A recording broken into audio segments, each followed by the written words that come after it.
Ngayon, sabi nga ni Pope John Paul II, St. John Paul II, in third millennium daw, ang Asia magiging Katoliko. Yan ang kanyang prophecy. At dineclare niya, si Blessed Mother is the star of third millennium evangelization. Ito relevance. Bakit nagpakita dito sa Philippines, dito sa Batangas, ang Blessed Mother? Because the whole of Asia,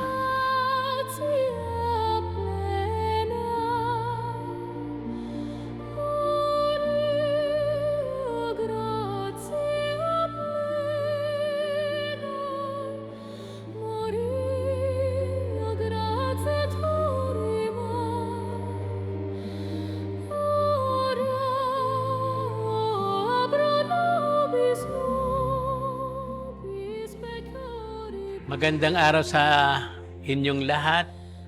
I am very happy that we are together again. And remember, pag tayong nagsasama-samang ganito, ang ating dahilan kung bakit nagkakasama-sama ang mahal na Birhen, and the Blessed Mother is always united to God. Ibig sabihin, always in the spirit of prayer.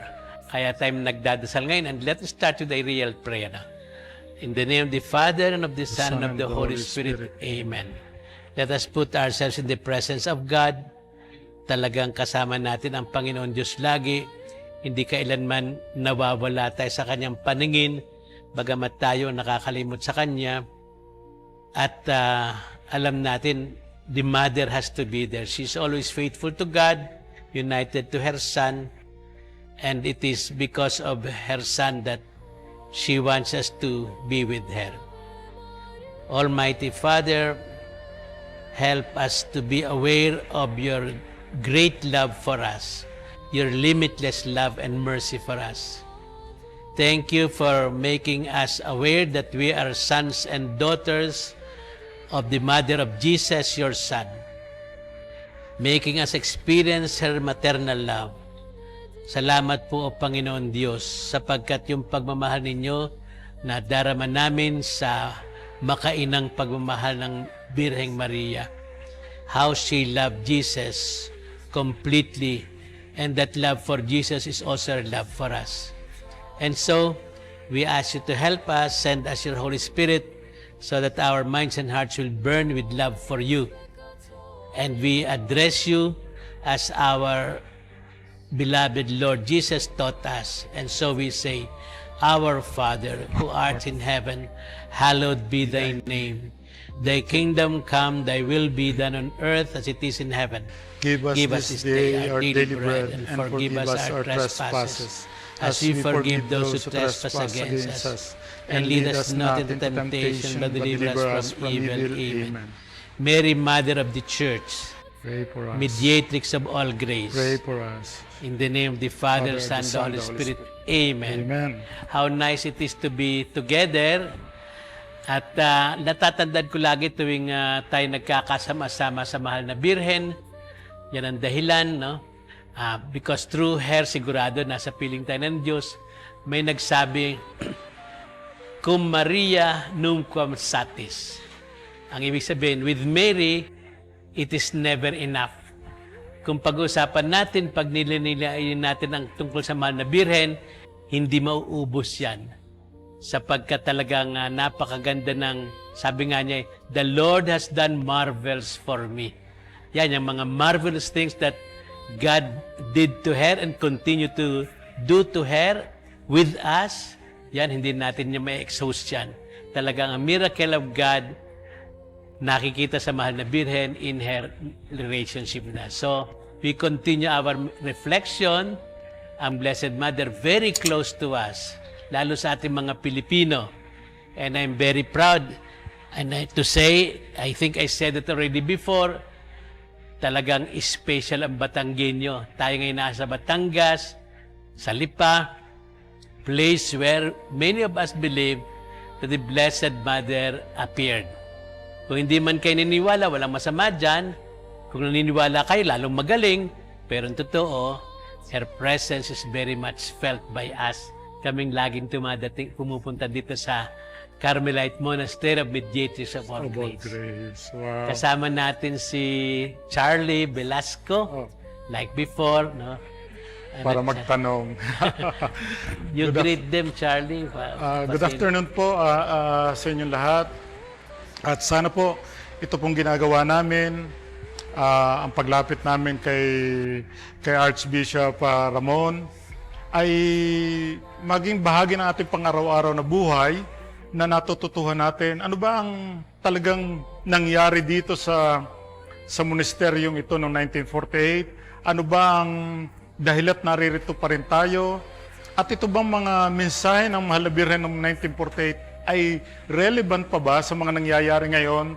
Hindi lang sa Pilipinas, kundi sa buong mundo. So lahat po yan ay tatalakayin natin hanggat maaari ay maitanong natin kay Archbishop Argelles at makuha natin ang kanyang opinion. So magandang hapon sa inyo lahat. Ako po ay nag-iisa. Wala po ang partner ko, si Ate Dayay. And honestly po, Arca, I'm so blessed kasi andito tayo sa tabi ng original image ng Mary Mediatrix of All Grace.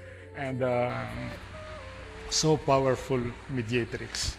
So good afternoon po, Arca. Sisimula na tayo. Meron po ako mga ilang katanungan dito. It was prepared by Ate Dayay. And eto nga. Tama-tama po, Arca, you are doing your, we miss you anyway, you are doing your retreat, Lenten season retreat, I believe. So, ang tanong po dito, Arca, how do you feel and how does the love or closeness of the Blessed Mother manifest in your everyday, during your prayer, and when you are in solitude or in deep immersion of your being to the divine or our Lord Jesus? Alam nyo, yung I cannot remember kung kailan nag-umpisa yung nakilala kong Blessed Mother. Pero definitely, I learned that from my mother. Hindi pa nga kami marunong ng mga dasal pero we were praying. And usually, nagdadasal kami ng Holy Rosary every day yan, every night. At saka dadalhin kami lagi ng mother ko sa simbahan. Lagi siyang may rosary. At saka yung meron siyang mga nobina. Oh. Meron niyang nobina ng Our Lady of Lourdes, Our Lady of Fatima, Our Lady of Mount Carmel. Ang dami Miraculous Medal. Sabi ko, nung bata nga kami, nagbibiro ako Mama, ang dami niyan. Yung gabay magkakapatid. Yes, yeah. Siyempre, kinurut ako. Sa Batangas, kinurit kinurit ako ng mother ko. Sabi, wag ka nga maingay. Pilyo ka. Anong tinatanong. Pero madami siyang dasal. So, siguro, I was marked by yung love ng mother ko sa Blessed Mother. And we learned na yung kanyang experience with the Blessed Mother, siya kasi lumaki sa mga madre. Ay, yun din ang namana. And I'm very happy na tinuruan niya kami. Not just by telling us about the Blessed Mother, kundi talagang ginagawa niya. Kung minsan nagbiyabiyahe kami, laging may rosaryo. Kaya namana namin magkakapatid na. But halimbawa, nung kami bata, I think I mentioned that already in one of the past na nag-uusap kami ng ibang mga tao. Yung mediatrix, itong retrato, itong larawan ito, may maliit kami, nawala na in the course of time, no? Pero tanda ko, nung bata kami, di ba, English ang aming prayer May kasama pang Latin na, hindi naman din naintindihan ng mother ko. Yung mga Requiem Aeternitas, mali ang kanyang pronunciation. Nung malaman ko lang, okay, seminarist at marunong ako ng Latin, Pero, ang Blessed Mother, isa sa mga estatwang prominent doon sa aming altar, ay mediatrix sa Borges. Pero hindi ko alam yun. Basta nandun yung Blessed Mother. Pero, kaya ko lang nalaman na mediatrix. Di nung inilabas itong estatwa, ito galing sa tinago ito Tinago since 1950 yata. Yes, Buti nga hindi binasag Pero tinago ng mga madre. Kaya nang lumabas yan, noong 90s, yun palang amin din natin. Pero hindi mintay, nawala na yung aming... siguro na misplace ng kuya ko. No, sa kanya, siya yata nagmana nun Pero kung lang iskayola yun, kaya hindi tatagal ng several decades yun. Pero remember, mediatrix yung dinadasalan namin. At I did not know na meron namang miracle dito. Pero nagpupunta ako dito. nung kami, siguro dito nang galing nga yun ng Mediatrice eh. Dinadala tiyak kami dito ng bata kami. And then, nung ako'y seminarista, nagdadasal ako dito. At feel ko na may presence. No? Hindi lang ang Blessed Sacrament, kundi kung saan nandun si Jesus, nandun tiyak din ang mother niya kasi she lived only for Him eh. Kung siya'y mahal niya tayo dahil because of Jesus eh. So all the time, pati nung aking seminarista, dinala ko yung love for the Holy Rosary. Kung minsan nga, nagre-retreat kami. Usually, ang retreat namin ng seminarista kami mga 5 days na kung minsan mga 3 full days, no? Ay wala akong halos ibang dinadasal kundi rosary, paulit-ulit. No? Pero nakikinig ako sa reflection at saka may mga ibang guided prayer, pero hindi mawawala ang rosary. Wow. Yun. Actually po, ako'y witness. Alam niyo naman po how napaka-prayerful po ninyo. And Trying. no, I have not said that is para sa akin po ay very very special yung case ninyo. Ako ngayon tuwan-tuwa ngayon na natigil uli ako ng matagal-tagal dito eh. Because diyan ako sa malapit sa Blessed Mother. Doon ako nagdadal sa apparition site mismo. No? Yun nga po napansin ko, every time na may time kayo and knowing you, ay laging ang inyong paa ay papunta dito sa Carmel. I think you are finding it the best place na masaya kayo. And I can see that. At katulad ng nasabi ko nga nung in the past na para bagamat ako'y Batanggenyo, ako'y pare sa ibang lugar. Sa Manila ako naging pare. Pero I came back here, I think it's all because guided ng Blessed Mother. All for her. Okay po. Anyway po, mapunta tayo sa 1948 Lipa Apparition. Ano po sa palagay niyo ang relevance nito sa Marian Apparition dito sa Lipa, of course, sa Pilipinas, with the Catholic Church, and siguro buong mundo, the entire world?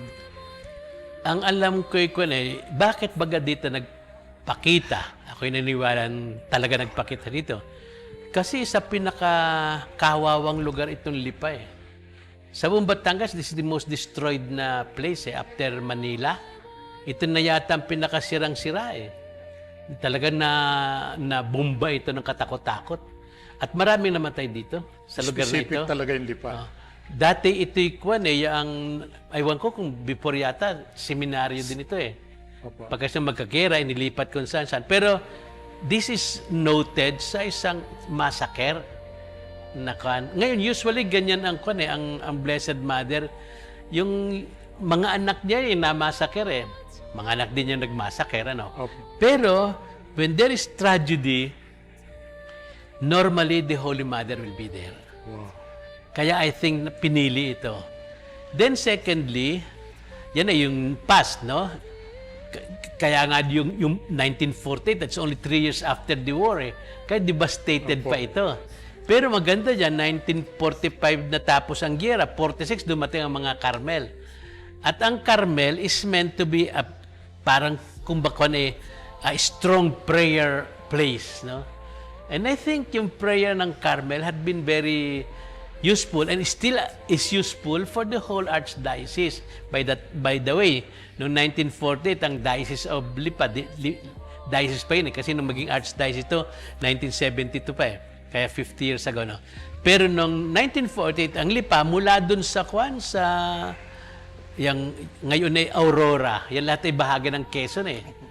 Buong Quezon province, nandun ay Tayabas, no? Kasi nung maging... Lucena, lahat yan. Lahat yan. Ngayon ay Gumaca, Lucena, Buwak, yan, Infanta, 4 ng ecclesiastical jurisdictions eh. Bago yung buong Mindoro. Yan ang Lipa nun. Pero 1948, malapit, tila nahiwalay na Mindoro.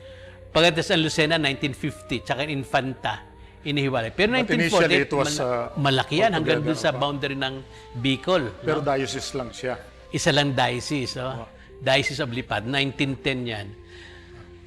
Pero blessed talaga ito dahil in the first place, I have the feeling na itong Batangas kasi, lalo yan sa Taal Lake, is the entry patungo sa Luzon. Luzon, including Manila, was Christianized later than Cebu, no? Ang Cebu ang unang kwan eh. Pero nakita nila mas importante ang Manila na discover. Pero paano sila nakarating ng Manila? Through Taal Lake. Yes. Ano? Diyan yata bumaba si na Martin de Goite. Pati si Kwan, si tiyo niya si Kwan si Legazpi, Captain Legazpi. No? Yun, bago naging sentro ng, hindi lang ng Philippines, kundi ng buong Spanish kumbaga power dito sa bandang ito, outside South America, naging center ang Manila. Pero ang pinampasukan ay Batangas, yung lake. At saka yung balayan ng unang settlement ay Immaculate Conception agad yung balayan. Pero ang unang parokya ay ang Taal. Yes po. At ang Taal ay nandiyan ang Kaysasay. Pero yung Kaysasay, nang makita ng mga Spanish missionaries, ay Immaculate Conception nakita nila. Pero yun ay nakuha dun sa dagat. Sa Pansipit River. At sabi nga ni Monsignor, the late Monsignor Benco, pinag-aralan niya yung mga maraming ancient images ng Blessed Mother. Yun daw ay Chinese idol. Chinese idol. Ano ang pangalan? Sa Vietnam. Kuang Yin. Meron din sila pero ibang pangalan sa kon. Pero pare-pare sila. Chinese influencer Kuang Yin o kay Matsu. Yung Matsu. Oh. Yeah, Pero, katulad din yan ng sa kon, dun sa Zambales, nauna doon ang image ng Blessed Mother, yung inapoong bato. No? Sinasamba yan ng mga natives, yung Ita. Nung makita yan ng missionaries, Spanish, yan ang Blessed Mother namin. Kaya yun nga, yung mga Ita naging Catholic. No? Kaya din, ang mga, maaring yung mga, katulad nangyari sa Mexico, yung Our Lady de Guadalupe, ang tawag hanggang ngayon ay La Morenita, Little Brown Lady, ay nakilala ng mga Aztec na kanila palang tawag nila yung goddess nila. Pero sinabi na si Mama Mary talaga. Si Mama Mary. Tsaka sinabi, tsaka yung pati yung dress yung like mga them, yung kanilang signs ng heavenly woman. Okay. Ay ngay, sinabi ng Blessed Mother kay San Juan Diego, tell our people, I'm not a goddess, but I'm greater than all your gods and goddesses because I am the Mother of God. At yun, ang whole Latin America ay hanggang ngayon, the greatest number of Catholic Christians are they have there. the biggest population ng mga Katoliko. Ngayon, sabi nga ni Pope John Paul II, St. John Paul II, the intermillennium daw, ang Asia magiging Katoliko. Yan ang kanyang prophecy. At dineclare niya, si Blessed Mother is the star of third millennium evangelization. Ito ang relevance. Bakit nagpakita dito sa Philippines, dito sa Batangas, ang Blessed Mother? Because the whole of Asia is waiting for the good news. The good news is Jesus Christ. Ay sino nagdala ng good news? Anywhere, kahit sa Israel, kahit dun sa Old World, kahit sa New World, America. Ngayon, dito sa third millennium object ng evangelization, ang Blessed Mother nandyan. Siguro nga, sabi si Matthew, pero baka nga yun ay before even people know that Blessed Mother is the Mother of Jesus, who is Son of God, who became a human being. Through her, ay nandyan ang parang active ng Blessed Mother. Kaya lang pagkakilala hindi lamang kilala sa proper name. Oo. At kasi si Macho, ang tingin ng mga ang Macho yan ang pinanggalingan ng salitang Macau. Okay, at dun sa Macau, may malaking image ni Macho na nakatingin sa dagat. And you know, the CB4 is the only place of communication and transportation. Wala pa nung aeroplano, wala pa ang land transportation, kabayo lang, no? Siguro. Pero ang sea ang talagang means for people to be together and to communicate, no? Ayun si Macho. Si Macho, sabi si Macho is the lady, the woman, holy woman. Yan ang Buddha naman sa mga Buddhist. Hindi naman God ang Buddha Holy people yan. Ang God rin, hindi nila malam kung sino o kung ano. Ang Christianity telling us that God introduced Himself to humanity. Pero yung mga saints yan, yung mga idols nila, no? So yung si Kuang Yin or si Macho, she is a very good woman, holy woman, and very helpful. Ay the Blessed Mother, ang tawag nga sa kanya, kaya nakatingin sa dagat dun sa Macau, ay protectress of all seafarers. The star of the sea. O, ayan, Stella Maris, Star of the Stella Maris, Sea, yeah ay po. Blessed Mother. Kaya malamang, katulad dun sa Butulan, nauna ang Blessed Mother bago pa yung mga missionaries. At ang purpose, siya ang bearer of the good news. Ang good news ay ang kanyang anak. Yes po. Ang good news ay God, kaya siya ay Theotokos, bearer of God. Kaya nauna siya. Ngayon, kailangan niya yung mga disciples ni Christ, no? Para lalo makilala ng lahat ng mga tao. Kaya yan, tayo, mga Pilipino, are called to be missionaries of the third millennium, especially in Asia. Sabi nga ni Pope Francis, you are the youthful bearers of the joy of the good news to all Asia and probably the whole world. Yung second time na sinabi niya, wala na yung probably. Ay kita naman natin ang mga Pilipino kung saan nandoon, they revive the faith kapag naalagaan sila ng church, no?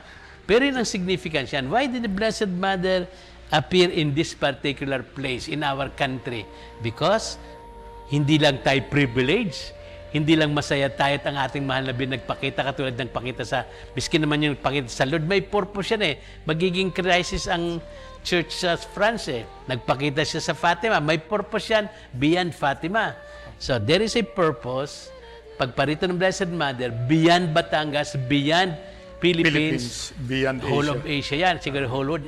Ang revival, tayo hihina ang faith sa Europe, lalakas yan sa Asia. Not without pain, ha? And we are experiencing already that pain.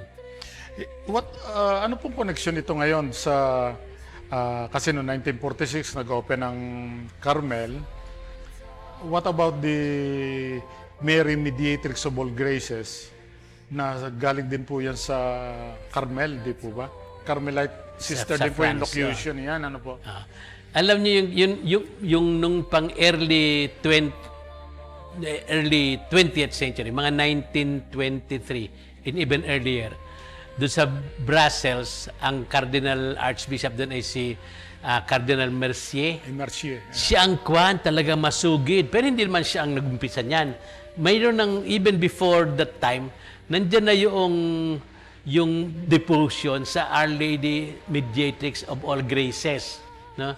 Kaya yon siya ang nag-convince kay Pope Pius XI to institute yung Feast of Our Lady of Mediatrix of All Graces sa May 31. May 31, opo. By the way, ang Carmel ito, May 31 ang Yun nga po inauguration noong 1946. It's not a coincidence, ano po? Aywan ko, baka. So the church accept the word, the Mary being a mediatrix. Yes, at yan ang interpretation na lahat ng biyayang nanggagaling sa Diyos dumadaan kay Mary. Which is accepted by the church. Hindi lahat. Kasi you can mediatrix of all graces. Ang lahat ng biyaya, miskin nga kay St. Paul, ang mediator lang is si Christ, no? At ang lahat ng blessings ng heaven, nandun yan kay St. Paul, ay pass through Jesus Christ. Pero bakit, sabi nga ng mga kalaban bakit inaagad ng Blessed Mother? Ayun nga, kaya mas magandang itong significance ng lipa Dito sa lipa, ang introduction ng Blessed Mother, yun ay second time na sinabi na niya nung November 12, birthday ko na November 12, Congratulations. 1948, sabi niya, I am the mediatrix of all grace. Iba yung mediatrix of all graces at mediatrix of all grace. No? Kung ba sa Italian, tuta gratia, pati sa Latin, tuta gratia, total grace. Ang total grace is si Christ. Yeah, himself. Christ himself. Yeah. Kaya siya full of grace, full of God, full of Christ. Kasi ang kanyang being ay consecrated kay Christ. Okay. There is no reason for her existence except Christ. At ang buong buhay na talaga nakaalay sa kanyang anak, Christ. Para yung kanyang anak, who is Son of God, through her, from her, would obtain, magkakaroon ng pagkatao. Maganda sa Tagalog, katauhan, yung katawan, no? So he became, the Son of God became a human being through the Blessed Mother, the Virgin Mother. At siya Mother of God, sapagkat yung ibang, lalo ng mga Protestant, siya Mother lang ng humanity. Ay si Christ 100% man, 100% God, Inseparable yan. Jesus never lost His divinity. No, kahit nung nasa Hindi. sinapupunan siya. Hindi. Pero although he did not consider himself God, no? Pero yung kanyang personality is true God, true man. Kaya yung inaanak ng Blessed Mother, hindi lang tao. Anak ng Diyos yun. Correct po. At sinabi yun sa kanya, you will conceive and bear a son. He will be called Emmanuel. Because Emmanuel means God with us. So yung tao na nasa sinapupunan niya, Diyos yun.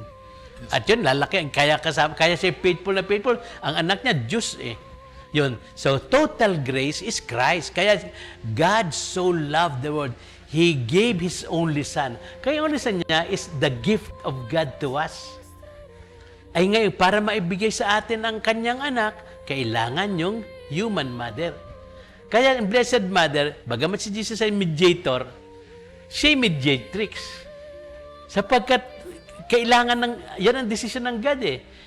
Para maging tao ang kanyang anak, kailangan makuha ang pagkatao sa kanyang ina na tao. Hindi Diyos sa si Blessed Mother. Sinabi niya pati sa God, I'm not a goddess. She's human. Talaga. She is totally human, kaya lang ligtas sa kasalanan. Ang kasalanan naman hindi part ng humanity natin eh, no? God did not create a human being na may makasalanan. Kaya tayong makasalanan dahil lumalayo sa Diyos, no? So yun, total grace is Christ. Ngayon, kung halimbawa, dapat maintindihan natin na every other gifts from heaven, holiness, yung basta lang galing sa Diyos, passes through Christ. Pero Christ passed through the Blessed Mother. Kaya siya, mediator of all grace, and therefore all grace is also passed through her because of her total union with Christ. Yeah, and total grace is Jesus. Jesus. Yes po. At yan ang hindi naging klaro before 1948. Okay. Dito yan ang isang Dito talaga klaro. Pero meron siguro alam na rin niya ng una, no? Pero hindi naging very clear. Kaya mas controversial ang mediatrix of all graces eh. Dahil parang kinukumpetensya nga si Christ, which is not true because lagi sila magkaisa. Whereas sa all grace, pag all grace, ayan ay klaro sapagkat talaga namang kailangan ang ina ng na tao correct po. para natin Diyos maging tao. So, this might be something na, ewan ko po, kung ganun po ang sitwasyon na mediatrix of all grace is the right, what do you call that one? Term for, not only term, but to address the Blessed Virgin Mary. Right dogma, right teaching. Right teaching. Bakit po nagkaroon ng mga ating Catholic Church ng reluctance to ay siguro mahabang, I will put it my different stages, no? First of all, marami din naman ang mga Katoliko at even leaders Catholics na takot na ma-offend ang Protestante, no? Ma-offend. Kaya ang tingin ng Protestante, dapat hindi masyado natin stress ang Blessed Mother. Si Jesus lang. Forgetting that Jesus and the Blessed Mother are totally one. Ano, hindi pwede mahiwalay. Alam niyo yung heresy? Hereses yan sa wikang Grego. That means heresis means division, separation. Don't separate the mother and the son. Don't separate God and human being. Gusto nga ng Diyos magkaisa. Pero yun nga, naging tendency. Because of too much rationalism, pinaghihiwalay ang mother at saka son. At para bagang imbis na ako, tingin ko lagi, the mother enhances. Pinapaliwanag yung humanity ni Christ, no? At yung faith natin sa humanity ni Christ na yan ang dahilan kung bakit siya talaga yung Savior. Dahil tao siyang katulad natin eh. Yung kanyang pagka-Diyos hindi naghirap hindi namatay. Diyos siya eh. Pero he became a total human being at yung kanyang pagiging human being ang nag-save sa atin. Yes po. That is God who saves us. Pero katulong dyan lagi ang Blessed Mother. Doon galing eh. At kaya nga naroon siya lagi. Nandun siya lagi. Kaya yung pinaka-importanting yugto sa kanyang buhay, which is Calvary, nandun ang Blessed Mother. Kaya yung laging sinasabi ko, tuwag magmimisa tayo ng Mass, that's Calvary, nandyan ang Blessed Mother, nandyan ang lahat ng saints. Kaya tayo nandyan because we are meant to be with God also. At ang means dyan ay yung sacrifice ng Son of God who became man. Ano? Anyway, yung magkasama yan eh. Yung Protestantism, inihihiwalay kasi masyado tayo daw Marian. Oh. Ay, impossible hindi tayo maging Marian eh. Alam ba kung sino pinakaunang Marian? Sa buong mundo? Sino po? Si Jesus. Ah, yes. Kung mahal natin ang Blessed Mother, this is not from me, ha? I just read that recently. Nobody loves the Blessed Mother more than her son. Yes po. Yes. Ay kung talagang malapit tayo sa kanyang anak, at dapat naman, ay dapat mahal din natin yung kanyang ina. Pero yan ang heresies, yan ang division, yan ang separation. Yan ang dinala ni Martin. Baga si Martin Luther, si Calvin, They are they Marian, believe in the Blessed Mother, ha? Pero later on, yung pang-atake sa Catholic Church ay nagpalayo sa Protestant. So, bakit hindi natanggap agad ang mediatrix of all grace? Ayun, takot ma-offend ang mga non-Catholics dahil we must bring all to unity. Nakalimutan ang the unity ng church ay yun ang unity ng Blessed Mother sa ni Jesus. As long as we are not projecting Mama Mary as God or Goddess or whatever you call it. Heresy talaga. Hindi naman, miski ang Blessed Mother will never claim that. Opo. Yun. Ang second step naman, bakit hindi tinanggap agad yun? I think Something masakit wrong. sabihin, ano? Pero marami din ang hindi naniniwala fully in the Catholic faith eh.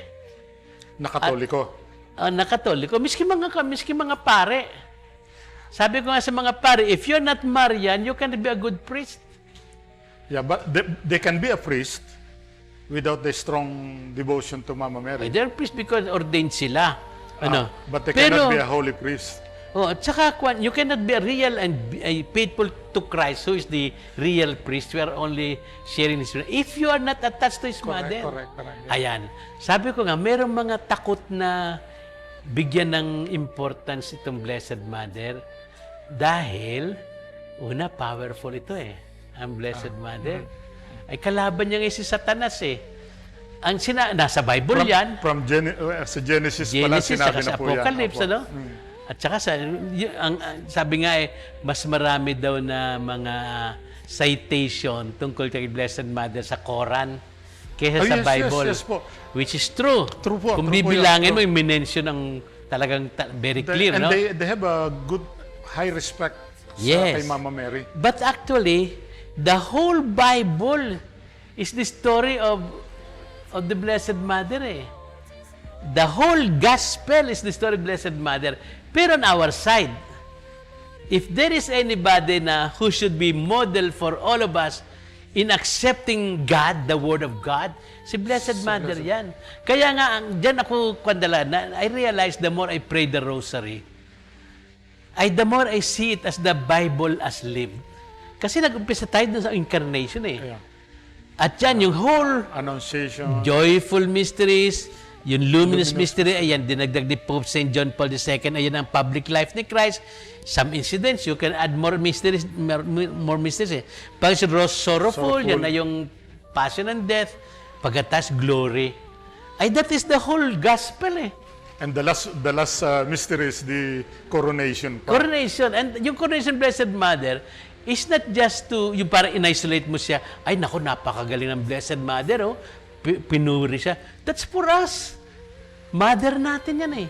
And it's So we are more the ones of being honored by God. recognizing her really talaga as a mediatrix. Siguro yun ang coronation.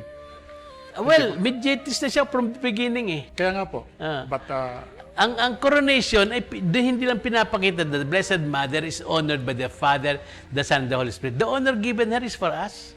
yes po.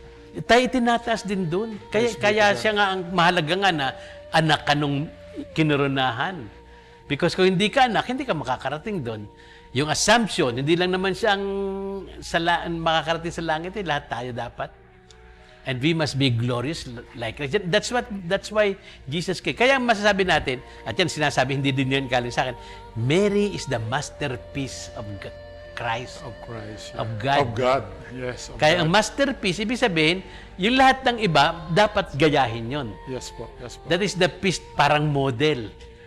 Kung yung kanyang triumph, yan, katabi na siya ng kanyang anak, siya ay nasa buso of the Trinity, that is meant for all of us. That's why we are all her children. At yan ang ninais ng Diyos, ninais ng mahal na Panginoon, right there when He was fulfilling the will of the Father. To be the mother of God. Hindi, yung sa Calvary, Okay. that is the moment when Christ was fulfilling the plan of the Father. The first consecration. Kaya magkasama sila. The first consecration pa. Kasi doon talaga, itinaas ang ating humanity sa divinity. That's right po. And hindi na, kaya ang tawag ay new and eternal covenant. Bago at walang hanggang tipan. Ang tipan, ibig sabihin, nagkaisa na. At hindi na pwedeng maghiwalay. Siyempre, nagkaisa na ang tao at Diyos doon sa incarnation. Nung anak ng tayo ang anak ng Diyos ay maging tao. No? Subsequent sa Calvary, at ang Calvary kasama yung empty tomb, ang tao ay naging anak ng Diyos. Hindi na yan mababawi, hindi na yan masisira. Ang masisira lang kung ikaw o ako hihiwalay sa Diyos. Pero talagang saved na tayo. Because our humanity has been consecrated, offered, and accepted by the Father. Offered to and accepted by the Father. Arca, I think may follow-up question ako with regards to that, but I'll keep it on the sa susunod pa. Ano po. So I'll continue with that. The way you are discussing this one and the way I see it, I mean personally, and are you truly convinced that the Lipa phenomenon is true and worth believing? And Of course. That was my decree of course, September yeah. So, 15, yes. 2000, September 12, 2015.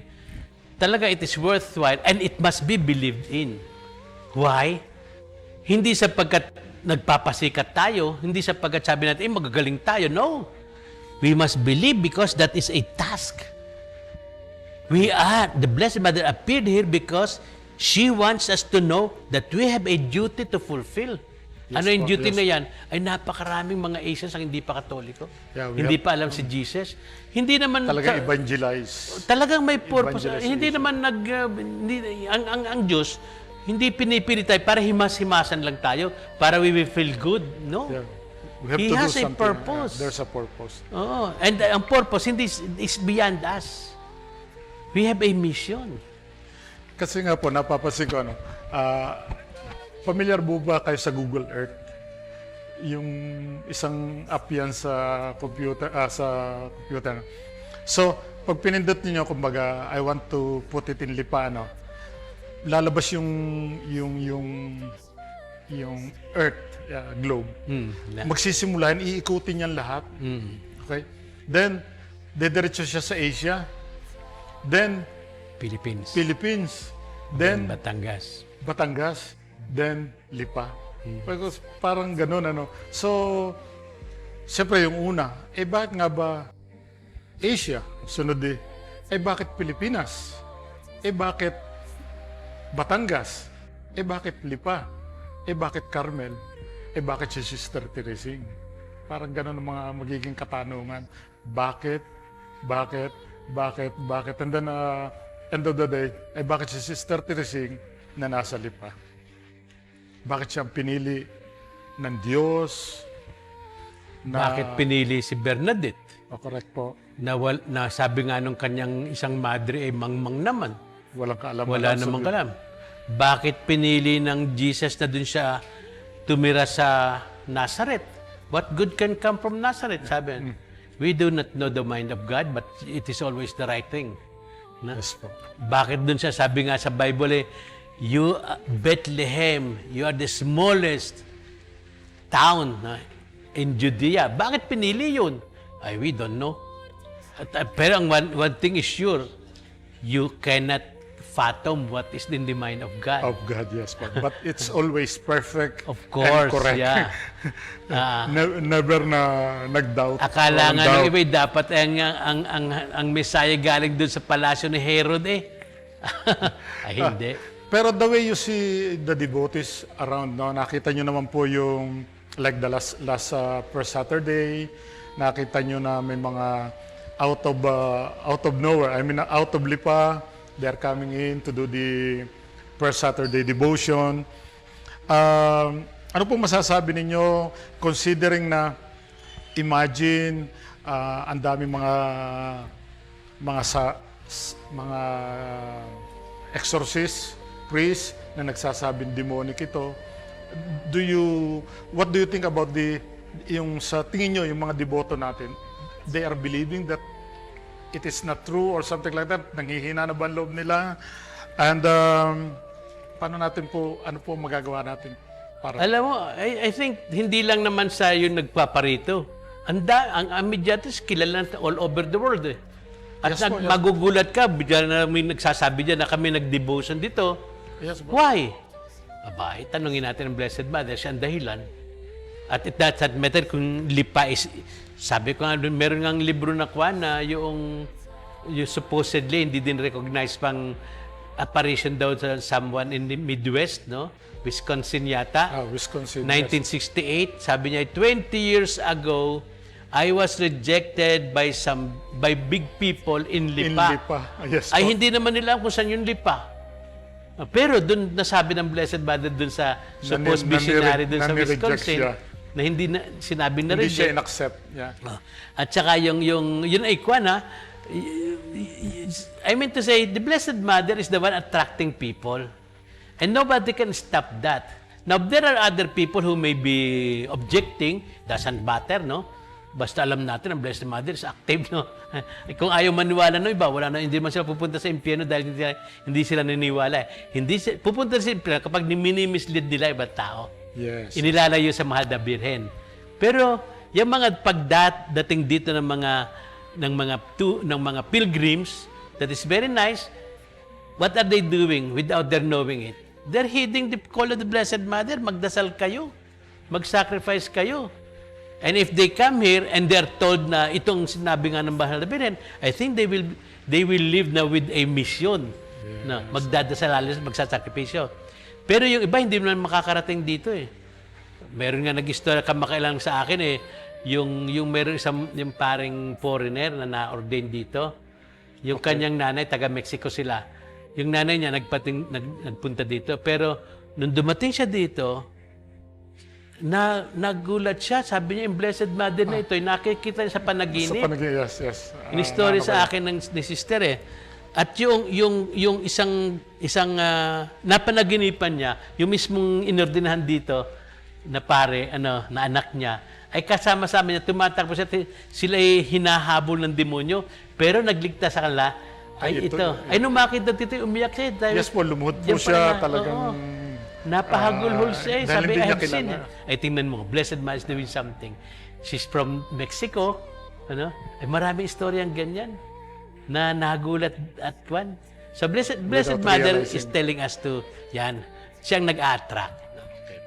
Anyway, we are very grateful sa mga taong nagdidiwat. Don't bother about those people who are against. Talagang part yan ng story, no? At it makes it more kwan, yung meaningful at more real, no? So we will continue later on na mag-discuss tayo ng ganito na napakagandang pag-usapan. Thank you very much po. Mother. Thank you very much. Nobis peccatoribus